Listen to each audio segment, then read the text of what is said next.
ওঙ্কার বাংলার সঙ্গে আমি সৌমি নজর রাখবো কিছু গুরুত্বপূর্ণ আপডেটের দিকে। কাউন্সিলরের লাঠিতে বৃদ্ধের মৃত্যু, বিক্ষোভ বিজেপির। অর্জুন সিং এর নেতৃত্বে ব্যারাকপুর চিড়িয়ামোড় অবরোধ, রাস্তায় বসে বিক্ষোভ অর্জুন সিং এর।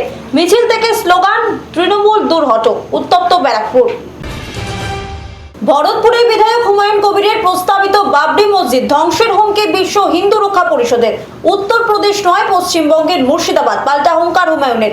11ই ফেব্রুয়ারি বাবরি মসজিদ শিলান্যাসের দিনই মুর্শিদাবাদ চলো ডাক বিশ্ব হিন্দু রক্ষা পরিষদের।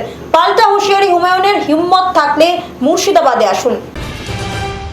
বোলপুরের অনুষ্ঠানে মন্ত্রী চন্দ্রনাথ সিনহার মন্তব্যে জল্পনা। কলকাতার বৈঠকে আমায় নানান কথা শুনতে হয়, আমি সব জায়গায় জিতি, নিজের ওয়ার্ডে হারি। কলকাতায় মন্ত্রিসভার বৈঠকে আমায় এসব কথা শুনতে হয়, কোর কমিটির বৈঠকেও এ নিয়ে ব্যঙ্গ শুনতে হয় কৃষ্ণদাকে। মন্তব্য রাজ্যের মন্ত্রী চন্দ্রনাথ সিনহার। এই নিয়ে বিজেপির কটাক্ষ, হার নিশ্চিত জেনেই কথা বলছেন। এরকমই অন্যান্য নিউজ আপডেট পেতে চোখ রাখুন ওঙ্কার বাংলা ডিজিটালে।